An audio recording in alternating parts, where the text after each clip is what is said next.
नजर डालते हैं छत्तीसगढ़ की खबरों पर। महासमुंद जिले के पेधौरा स्थित कृष्ण राइस मिल में 6000 से अधिक सरकारी धान के कट्टे गायब होने का एक मामला सामने आया है। खाद्य विभाग और विपणन अधिकारियों की जांच में यह खुलासा हुआ, जिसके बाद राइस मिलर्स को कारण बताओ नोटिस जारी किया गया है। हैरानी की बात यह भी है कि गायब हुए धान के लगभग 6000 कट्टे इसी मिलर्स के पिथौरा मंडी में बिना सरकारी परमिशन के पाए गए हैं, जो कि मिलर्स और सरकारी अधिकारियों की मिलीभगत की ओर इशारा भी करते हैं। खाद्य अधिकारी अजय यादव ने बताया कि जांच रिपोर्टर कलेक्टर को भेज दी गई है और राइस मिलर्स पर कार्रवाई की जाएगी। वहीं मंडी सचिव ने कहा है कि मिलर्स ने 15 दिन के लिए मौखिक अनुमति लेकर धान रखवाया था, लेकिन 1.5 महीने के बाद भी उठवाया नहीं गया, जिस पर अब किराया लिया जाएगा।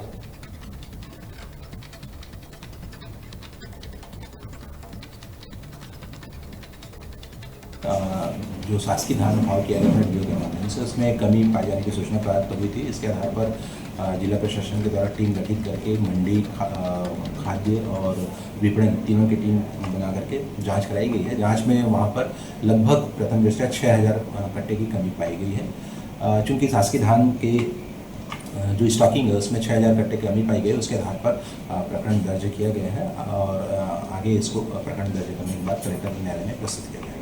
देखिए, नियम यह है कि जो भी कस्टम मिलिंग के कार्य के पंजीकृत जो राइस मिल है वो शासकीय धान का उठाव करके अपने परिसर में रखेगा। यदि किसी परिस्थितिवश यदि उसको उठाव करने के पश्चात उसके यहाँ स्टॉकिंग में कोई जगह की कमी पाई जाती है, तो यदि अन्यत्र स्टॉकिंग करेगा तो इसकी बाकायदा वो सूचना खाद्य विभाग को, विपणन को और मंडी को दिया जाएगा। राइस मिलर के द्वारा सूचना इस कार्यालय को प्राप्त हुआ। वहाँ ये हमारे यहाँ के व्यापारी हैं, रेगुलर व्यापारी हैं। ये मंडी में धान रखने की अनुमति मांगे थे 15 दिन का, तो 2-4 दिन में उठा लूंगा कह के अनुमति मांगे थे, लेकिन मौखिक रूप से कहने पर ये धान नहीं उठा रहे हैं।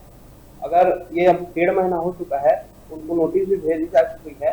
अगर इनसे अब मंडी अधिनियम के तहत नियमानुसार जो भी किराया बनता है वो वसूल की जाएगी। Krishna rice mill, Kishan Agarwal. वहीं छत्तीसगढ़ के जसपुर जिले के फरसाबहार थाना क्षेत्र में एक महिला को जान से मारने की धमकी देकर जबरन दुष्कर्म करने वाले आरोपी राजेश्वर यादव को पुलिस ने गिरफ्तार कर जेल भेज दिया है। पुलिस के अनुसार गिरफ्तार आरोपी राजेश्वर यादव एक आदतन अपराधी है। उसके खिलाफ वर्ष 2016 में भी मारपीट और गाली गलौज का एक मामला दर्ज किया गया था, जिसमें पुलिस ने कार्रवाई की थी। इस नए मामले में आरोपी के विरुद्ध भारतीय न्याय संहिता यानी कि BNS की धारा 64(1), 116(2) और 351(2) के तहत दुष्कर्म का अपराध पंजीकृत किया गया है। चलिए अब रुख करते हैं हरियाणा की खबरों की तरफ। फरीदाबाद की नीमका जेल से एक कुकर्मी के आरोपी को गलत पहचान के कारण रिहा कर दिया गया, जिससे जेल प्रशासन की एक बड़ी किरकिरी हुई है। दरअसल अदालत ने मारपीट के एक आरोपी को रिहा करने का आदेश जारी किया था, लेकिन जेल कर्मियों ने एक ही नाम होने के कारण कुकर्म के आरोपी को बिना उचित सत्यापन के छोड़ दिया। इस गंभीर लापरवाही का संज्ञान लेते हुए आला अधिकारियों ने त्वरित कार्रवाई की है। जेल विभाग ने लापरवाही बरतने वाले 5 कर्मचारियों को तत्काल प्रभाव से निलंबित कर दिया है, जिनमें 2 वार्डन, एक असिस्टेंट सुपरिटेंडेंट, एक सब असिस्टेंट सुपरिटेंडेंट और एक हवलदार शामिल हैं। थाना सदर बल्लभगढ़ पुलिस ने इस संबंध में मामला दर्ज कर फरार कैदी की तलाश शुरू कर दी है। कम्युनिकेशन गैप की वजह से गलत तरीके से बरी कर दिया गया था। बरी इन दी सेंस उसको जेल से छोड़ दिया गया था और उसमें टीम में बना के उसको अरेस्ट कर लिया गया बिहार से। पॉक्सो के केस में वो अंदर बंद था और उसमें जेल प्रशासन ने कार्रवाई करते हुए 5 आरोपियों, जो 5 उसमें दिन की लापरवाही पाई गई, उनको सस्पेंड कर दिया गया, उनके खिलाफ कार्रवाई कर दी गई। किस तरीके से ये गलती हुई है, कहाँ पे कुछ क्या? देखिए, जेल के अंदर का जो सारा सिस्टम होता है वो जेल के अलग से अधिकारी होते हैं जो उस चीज़ को संभालते हैं। इसमें और रिलीजिंग ऑर्डर किसी और आरोपी के आए थे, लेकिन छोड़ उसको दिया गया जिसके रिलीजिंग ऑर्डर नहीं थे, गलती से, लापरवाही से, तो उसको अब बिहार से पकड़ा गया। आने वाले मानसून सत्र में फरीदाबाद शहर को जल भराव की समस्या से निजात दिलाने के लिए जिला प्रशासन ने कमर कस ली है। जिला उपायुक्त विक्रम सिंह यादव ने बताया कि शहर में जल भराव को रोकने के लिए वरिष्ठ अधिकारियों की टीमें गठित कर दी गई हैं। अलग अलग वार्डों की जिम्मेदारी उन्हें सौंप दी गई है। ये अधिकारी अपने अपने क्षेत्रों में नालों और पानी निकासी की व्यवस्था का जायजा लेंगे और आवश्यकता पड़ने पर तत्काल मोटर या फिर पंप सेट उपलब्ध करवाएंगे। आयुक्त ने बताया कि इन अधिकारियों से प्रतिदिन फीडबैक लिया जा रहा है ताकि बारिश के दौरान किसी भी नागरिक को परेशानी न हो। इसके अतिरिक्त जिन नालों पर अतिक्रमण किया गया है वहां से अतिक्रमण हटाने के लिए तोड़फोड़ की कार्रवाई भी की जाएगी। इस कार्य में सभी संबंधित विभाग मिलकर के काम कर रहे हैं। जैसा कि अभी मानसून सीजन शुरू होने वाला है, हमने अपनी तैयारियां पूरी करने के लिए जो हमारे चाहे मॉनिटरिंग होगी तो उसमें जितने भी हमारे सीनियर अधिकारी हैं, चाहे वो HCS अधिकारी हो गए या बाकी अधिकारी हो गए, तो उनकी भी ड्यूटी हमने आपकी बार लगाई है। तो ये बोर्ड वाइज हमने ड्यूटीज़ लगाई हैं। तो वहाँ पे HCS ऑफिसर जाके नालों का भी मुआयना करेंगे और साथ ही जो डिस्पोजल है वहाँ पे उनका भी मुआयना करेंगे। तो डेली विजिट के लिए हमने कहा है कि डेली वो जाके विजिट करेंगे, क्या प्रोग्रेस है नालों की सफाई की, या फिर क्या रिपेयर की, अगर पंप में कहीं पे रिपेयर चाहिए या फिर और कहीं अगर जल भराव की समस्या कुछ है और लोकली कुछ सोल्यूशन चाहिए या फिर उसको एस्केलेट करने की ज़रूरत है, तो वो भी देख के वो बताएंगे। तो ये डेली हम फीडबैक ले रहे हैं। तो इसके माध्यम से सारे डिपार्टमेंट हमारे जुड़े हुए हैं, चाहे वो अगर हम कहें कॉर्पोरेशन हो गया या SMD हो गया, NHI हो गई, तो सभी या इरिगेशन हो गया, सभी डिपार्टमेंट साथ में मिलकर काम कर रहे हैं।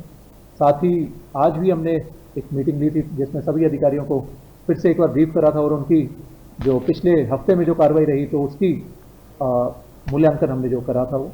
तो साथ ही अब की बार कोशिश हमारी ये है कि पानी कम से कम भरे। चलिए अब खबर मध्य प्रदेश से है। मध्य प्रदेश के दतिया जिले के दुरसड़ा थाना क्षेत्र के ग्राम दरियापुर में एक दूल्हे को जयमाला के बाद भी बिना दुल्हन के ही बारात वापस लौट करके ले जानी पड़ी। यह घटना 27 मई को भांडेर नगर की पटेल वाटिका में हुई शादी की है। दूल्हे राजा भैया पटेल ने बताया कि उनकी शादी ग्राम बैदरी निवासी एक लड़की के साथ हुई थी। जयमाला की रस्म पूरी हो गई थी, लेकिन जब उन्होंने जेवर चढ़ाए तो वधु पक्ष ने जेवर चेक कराने की बात कही। राजा भैया ने वहीं पर जेवर चेक कराने का प्रस्ताव दिया, जिसके बाद उन्होंने लड़की को भगा दिया और शादी से इनकार कर दिया।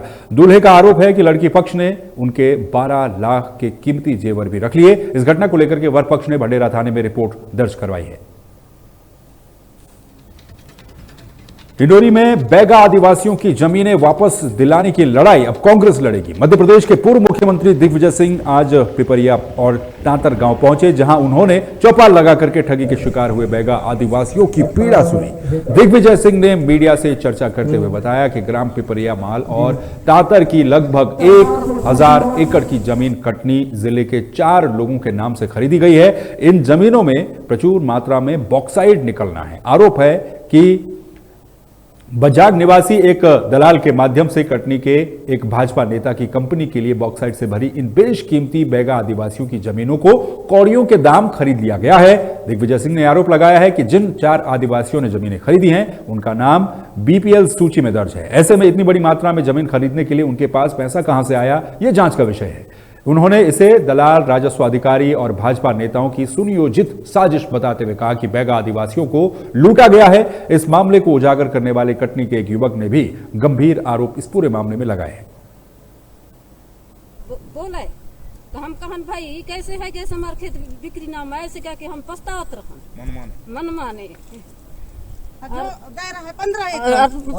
15,000 15 नहीं 30,000 दे रहा। 30,000 हाँ 30,000 दे रहा है। तहाँ खींच ले समर 22 एकड़ जमीन बोले वाला के विधायक पूर्व मंत्री संजय पाठक जी द्वारा अपने 4 कर्मचारियों के नाम पर लगभग 1100 एकड़ जमीन डिंडोरी, जबलपुर, उमरिया क्षेत्र में खरीदी गई है। डिंडोरी में बॉक्साइट का खनन का कार्य उनको चालू करना है और कटनी के 4 आदिवासी जो कि गरीबी रेखा की पात्रता ले रहे हैं, गरीबी रेखा के नीचे BPL कार्डधारी हैं, उनके नाम पर ये चारों जमीनें खरीदी गई हैं। आज मध्य प्रदेश के पूर्व मुख्यमंत्री आदरणीय दिग्विजय सिंह जी बैगा जनजाति के लोगों के हक की लड़ाई लड़ने के लिए डिंडोरी पहुंचे हैं और उन्होंने जनता से संवाद कर और संवाद स्थापित कर उनको इस बात का विश्वास दिलाया है कि आने वाले समय में वे पूरी लड़ाई जनता की लड़ेंगे। उन लोगों से मैंने बुलवाया, आप लोगों ने सुना। ये शोषण की कहानी हजारों साल से चली आ रही है। अब जबकि इस देश में संविधान है, नियम है, कानून है, उसका पालन नहीं हो रहा है, नियमों को तोड़ा जा रहा है। आदिवासी की जमीन बेचने का अधिकार बिना इजाजत के नहीं है, लेकिन आदिवासी से आदिवासी की जमीन बिक सकती है। इसलिए बड़े जो ऐसे लोग हैं उन्होंने यहाँ से 200-250 किलोमीटर दूर रहने वाले आदिवासी के नाम रजिस्ट्री करा दी और उसको खुद को भी मालूम नहीं हो कि उसने जमीन खरीद ली। इसलिए ये एक उज्ज्वलन उदाहरण है किस प्रकार से पैसे के बल पर और ये बॉक्साइट के आकर्षण में लोग बाग यहाँ पर लोगों को।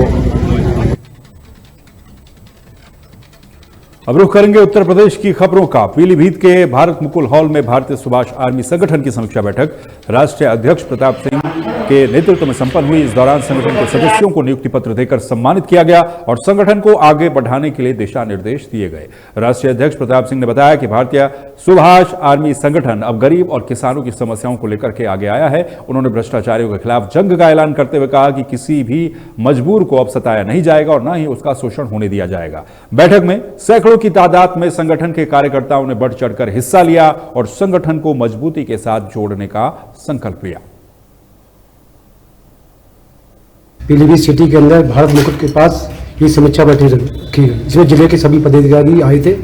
आने के बाद उनको राय दी गई थी संगठन में सही काम करना है, गरीबों की मदद करना है, भ्रष्टाचार को खत्म करना है। योगी जी का कहना भ्रष्टाचार खत्म करना है, महाराज जी और मोदी जी कहते सबका साथ सबका विकास। इसी तरीके से ये संगठन पूरे समाज में, पूरे भारत में, पूरी यूपी में काम करेगा और सबको पदाधिकारी बनाने की एक क्रिया बनाई जा रही है और हर जगह बैलाग और तहसील जिले के अंदर बना दिया गया है। अब बहुत ही जल्दी संगठन आने वाले समय पर उन्नति करेगा। अब मैं ये चाहता हूँ कि सभी मेरे जितने पदाधिकारी हैं कंधे से कंधा मिला के काम करें और संगठन का नाम सबसे ऊंचाई पर जाए। उत्तर प्रदेश के मुजफ्फरनगर स्थित एक मदरसे में शिक्षा के पवित्र रिश्ते को कलंकित करने वाली एक घटना सामने आई है। नई मंडी कोतवाली क्षेत्र के सुभाष नगर स्थित महमूदिया मदरसे के मौलवी सद्दाम हुसैन ने शनिवार को पढ़ाने के बहाने एक 15 वर्षीय किशोरी के साथ बलात्कार की घिनौनी वारदात को अंजाम दिया और मौके से फरार हो गया। पीड़िता ने घर पहुंचकर के परिजनों को अपनी आपत्ति सुनाई, जिसके बाद पीड़ित परिवार ने नई मंडी थाने पहुंचकर आरोपी मौलवी के विरुद्ध लिखित शिकायत दर्ज कराई। पुलिस ने त्वरित कार्रवाई करते हुए आरोपी सद्दाम हुसैन के खिलाफ भारतीय न्याय संहिता यानी कि बीएनएस की धारा 65(1), 352 और पॉक्सो अधिनियम के तहत गंभीर धाराओं में मुकदमा दर्ज कर उसे गिरफ्तार कर लिया। सीओ नई मंडी रूपाली राव ने जानकारी देते हुए बताया कि 31 मई 2025 को प्राप्त जानकारी के अनुसार तुरंत इसका संज्ञान लिया गया और 24 घंटे के भीतर आरोपी सद्दाम को गिरफ्तार कर लिया गया। पुलिस द्वारा आगे की कार्रवाई की जा रही है। तो थाना नई मंडी में एक तहरीर प्राप्त हुई जिसमें परिजनों द्वारा आरोप लगाया गया था कि उनकी बच्ची को एक मौलवी द्वारा पढ़ाने के बहाने एक मदरसे में ले जाकर के उसके साथ गलत काम किया गया है। इस तहरीर पर तुरंत संज्ञान लेते हुए पॉक्सो तथा बलात्कार और अन्य संगत धाराओं में मुकदमा पंजीकृत किया गया और नाबालिग के साथ ऐसे गंभीर अपराध का संज्ञान लेते हुए तुरंत थाना नई मंडी द्वारा टीम बनाकर गिरफ्तारी के लिए रवाना हुई और 24 घंटे के भीतर अभियुक्त सद्दाम को गिरफ्तार कर लिया गया है और गिरफ्तार करने के उपरांत अग्रिम विधिक कार्रवाई। बड़ी खबरों के इस बुलेटिन में फिलहाल के लिए इतना ही। आप देखते रहिए तहलका डिजिटल। नमस्कार।